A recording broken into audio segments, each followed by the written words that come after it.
psaume qui nous dit cette parole réconfortante que nous avons repris dans le repos, dans le refrain. Un pauvre crie, le Seigneur entend. Nous pourrons ajouter un orphelin crie et le Seigneur entend. C'est le cas de la première lecture. Nous pouvons encore dire un possédé crie et le Seigneur entend. Et pour finir, nous pourrons dire un chrétien, laïque, prêtre ou évêque crie, le Seigneur entend. Aujourd'hui, le Seigneur nous enseigne beaucoup sur son intervention qui ne nous manquera jamais, sur sa sensibilité par rapport à nos situations diverses, où le mal travaille à vouloir détruire l'œuvre de Dieu, cette œuvre que Dieu a trouvée bonne. Au soir de chaque jour de création, il vit que cela était bon. Alors il y a des facteurs contraires qui œuvrent pour déformer cette bonté, cette image belle de ce que Dieu fait. Dans la première lecture, nous voyons un conflit familial entre deux femmes. Il y a la femme légitime, Sarah, et la servante, Agar. Toutes les deux ont des enfants. La première, donc Sarah, aura son enfant après sa servante. Dans des sentiments humains, égoïstes, il faut le dire, peut-être un peu de jaloux et de jalousie et tout ce que nous pouvons ajouter, elle va trouver que son enfant doit hériter seul. Et il faut faire partir l'autre. L'autre qui est du genre que nous appelons ici au pays le bâtard. Il ne doit pas hériter. Voilà un problème, chers frères et sœurs, surtout nous, les papas et les mamans, les laïcs, là derrière. Nous sommes là en face d'un problème social tel que nous le vivons chaque jour dans nos familles. Qu'est-ce qu'on fait des enfants que votre mari a eu avant ou bien dehors? Qu'est-ce qu'on fait des enfants que votre femme a eu avant le mariage? Comment on les traite? Dieu merci, il y en a beaucoup d'entre nous, d'entre vous, qui les adoptent. Ils en font leurs propres enfants. Parce que comme on dit chez nous, l'enfant n'est pas l'enfant du géniteur. Il te carrière un quoi il tonne. Mon sœur, mon neza, un ton. C'est celui qui a pris soin. Dieu merci, vous le faites dans une belle solidarité africaine. Et l'Église vous encourage à le faire. Un enfant, c'est toujours un don de Dieu.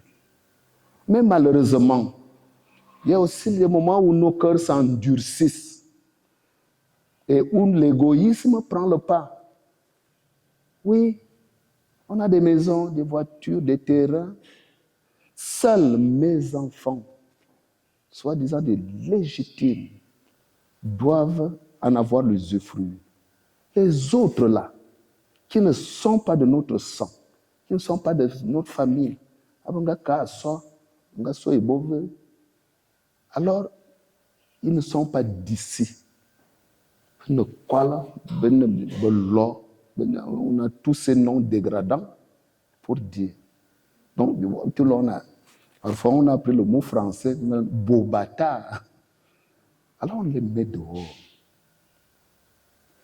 Et le Seigneur qui est le Dieu de justice, qui montre justement l'égalité de tous les hommes et qui montre sa paternité universel et qui montre que lui, il est le Père juste qui fait du bien à tous sans distinction.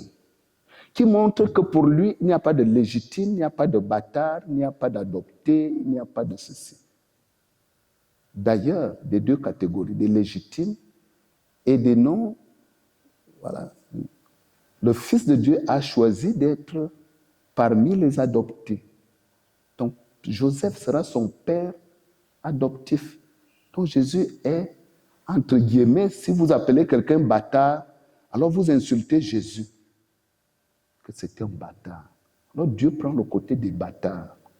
Alors, Dieu montre donc, dit oui, Sarah fait partir ce fils qui ne doit pas partager l'héritage avec le sien. Et dans leur expulsion, même sa mère est découragée. Elle dit, on est à bout. Je préfère ne pas voir quand l'enfant va rendre l'âme, quand il va expirer. Elle est allée s'asseoir à une bonne distance. Et là, l'enfant s'est mis à pleurer dans les buissons, abandonné de tous, de son père géniteur qu'il a mis au monde, de la coépouse de sa mère dans sa marâtre, abandonné de sa propre mère.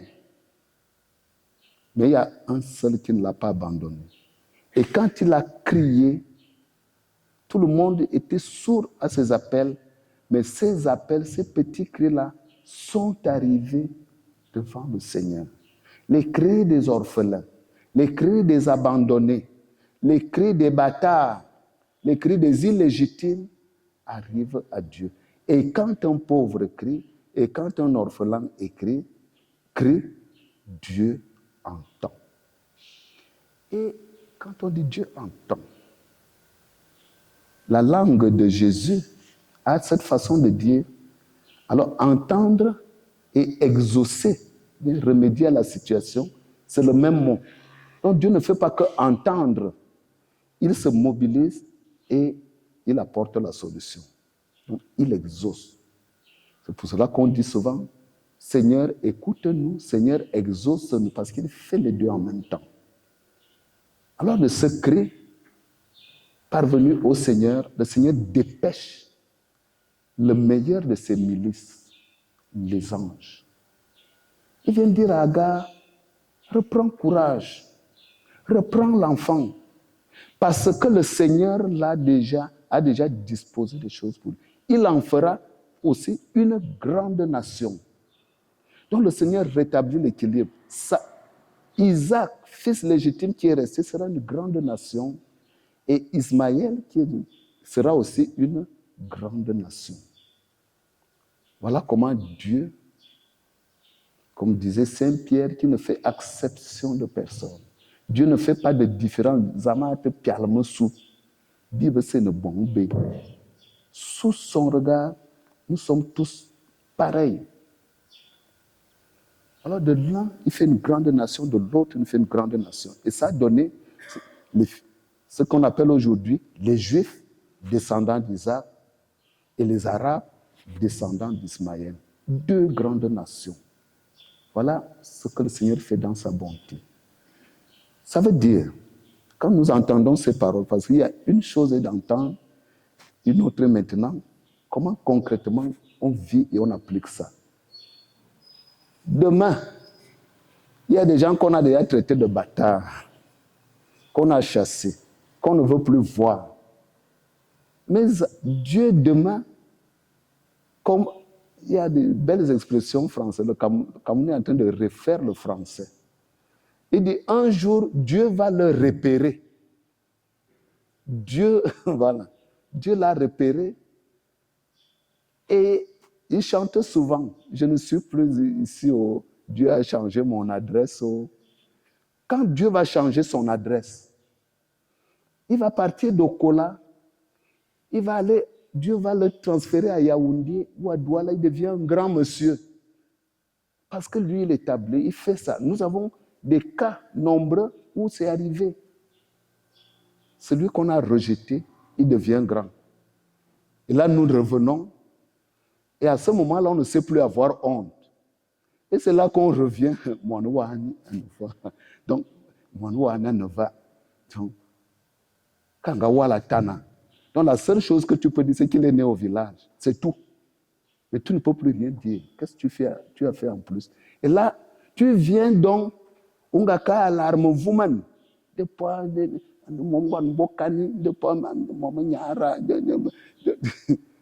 Tu commences à dire, à broder, à tisser des choses au fil blanc.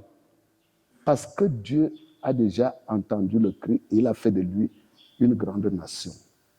Alors méfions-nous. C'est une invitation. Ne rejetons personne parce qu'il n'est pas d'ici, parce qu'il n'est pas légitime. Si nous l'avons fait, il est temps peut se corriger. Il n'est jamais tard pour se convertir. Et si nous allons le faire, ne le faisons pas, nous sommes déjà avertis. Dieu est le Dieu de tous. Et c'est aussi pour dire, ceux qui sont dans ces situations, Dieu ne vous a pas oublié. On vous a chassé, on vous méprise. Quand vous allez crier là, le Seigneur va entendre. Et il va vous repérer. Voilà. Si on peut retenir ça, après, chacun peut prolonger selon la situation qu'il vit et de trouver des attitudes adéquates pour se conformer à ce que dit cette parole. Alors nous avons dit, quand un possédé crie, le Seigneur entend. Voilà une autre situation. Cet homme, ces deux hommes d'ailleurs, chez Marc, c'est un seul. Et ça se passe, voilà, il a dit Génézareth. C'est un peu plus loin. Mais pour Matthieu, c'était deux. Et c'est à Gadara. Gadara existe à 9 km du lac. Du côté est, du côté païen. Alors ce côté-là, où on ne connaissait pas le Dieu d'Israël, où on se disait abandonné, mais ce n'était pas le cas.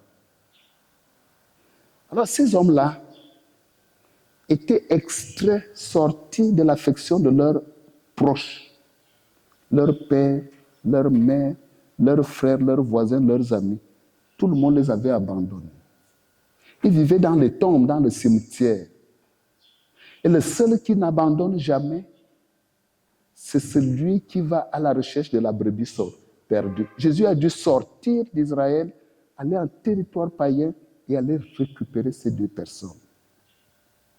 Parce qu'ils ont crié.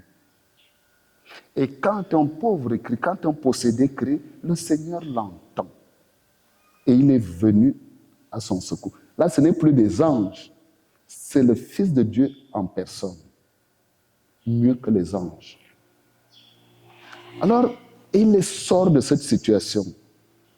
Il en fait à nouveau des hommes respectables en chassant les démons qui les tourmentaient. Il les rétablit dans leur dignité humaine. Voilà l'œuvre du Christ. Voilà sa mission, ce qu'il est venu faire. C'est bien cela. Alors, si nous sommes les collaborateurs, j'aimais bien le pape Benoît XVI, c'était sa devise de prêtre, d'évêque et de pape, collaborateur du Christ. Nous laborons, donc nous travaillons avec lui. Voilà ce que nous devons faire. Être attentifs aux cris des uns et des autres et aller à leur secours. Ça, c'est la mission de l'Église. C'est la mission de chaque chrétien. Sortir les gens, écouter les cris de cœur, les cris de détresse de tous ceux et celles qui ont besoin de nous.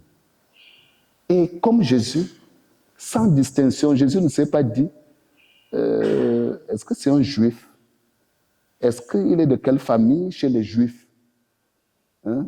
Parce que chez nous, il y a le Mbogo, l'affaire de Mbogo là, Mbogo Tsima, Mbogo Kal. Alors on regarde d'abord, est-ce qu'il est de mon Mbogo? Jésus ne regarde pas le Mbogo.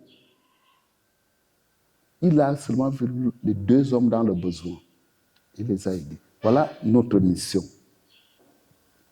Et nous devons donc être parmi ceux qui collaborent. Parce qu'il y a d'autres qui ne collaborent pas. Qui ne collaborent pas. Et là, c'est les habitants du village. Lorsqu'on leur dit ce qui s'est passé, que Jésus a chassé les démons, ils sont allés dans les ports se sont précipités à la mer. ce qui a pris le pas dans leur tête, c'est les intérêts économiques. Ah, nos ports, les longs châssis. Donc, quand on va doter les femmes, le long châssis, on nous dit que mon long châssis est dans la mer. Et qui a fait cela? Alors qu'il quitte notre territoire, qu'il aille loin. C'est un délinquant économique. Il fait du mal à nos... Et là, voilà le truc. Ils ne veulent pas. Ils ne collaborent pas. Au lieu d'être dans l'action de grâce, ils auraient dû accueillir Jésus en triomphe. C'est quoi, nos deux frères là, on les avait perdus. Nous-mêmes, nous ne pouvions rien. Mais si son cri est parvenu jusqu'à toi, toi, on ne sait pas qui tu es, brave inconnu, entre chez nous et on te remercie pour nos deux frères. Non. L'homme ne compte pas pour eux. Seulement leur long châssis, leur port, leurs intérêts économiques. Ils voyaient déjà tous ces ports engraissés, le prix, ce que ça va rapporter et combien ils seront bien. Mais les frères qu'ils avaient perdus depuis, ça ne comptait pas. Alors ne soyons pas de ceux-là, de ces commerçants, de ces intéressés qu'au bien matériel, soyons du côté de Jésus pour œuvrer. Et je finis. Lorsque les démons disent, il faut les écouter. Ils disent, ô Jésus, Fils de Dieu, es-tu venu pour nous tourmenter avant l'heure prévue, avant le temps prévu pour cela? Alors parce que la tradition juive le disait, et ils avaient raison, que le mal règne dans le monde, mais c'est à la fin des temps, que Dieu va régler la question des démons là, une fois pour toutes. À la fin. Pour le moment, on va faire comment? On vit avec, ils sont forts. Mais lorsque maintenant Jésus arrive, et il les tourmente, il les domine, il les chasse et il les tue. Parce que d'ailleurs, ils croyaient qu'en entrant chez les porcs, ils vont continuer à vivre. Mais le troupeau de porcs était précipité là-bas, donc ils sont morts là-bas avec les porcs. Alors cela veut donc dire qu'avec Jésus, les temps derniers que les gens attendaient, le temps du jugement, le temps de la délivrance totale est venu déjà par la présence du Christ sur la terre, par son ministère. Donc les temps nouveaux, les temps où Dieu fait justice, où Dieu fait grâce, où Dieu délivre totalement l'homme, ont commencé avec Jésus et se prolongent avec l'œuvre de l'Église. Donc là où est un chrétien, là où il y a une Église vivante, il y a une lutte acharnée contre le mal, contre les démons, et ils doivent le ressentir. Que dès qu'un chrétien arrive dans une famille, ça va nous tourmenter parce que les temps nouveaux sont là, par sa présence. Et c'est l'œuvre des prêtres. Dès qu'un prêtre arrive dans une paroisse, les temps nouveaux sont déjà là. Les démons, les opposants, les sorciers, gare à vous. Les temps nouveaux sont là. Et on ne va pas vous laisser une seule parcelle. Ça sera pied à pied et on va vous éliminer. C'est l'œuvre du Christ. Alors aujourd'hui, nous venons d'être fortifiés par cette parole, mais nous retenons une phrase phare. Quand un pauvre crie, quand un orphelin crie, quand un possédé crie, quand un chrétien crie ou prie, le Seigneur entend et il exauce. Loué soit Jésus-Christ.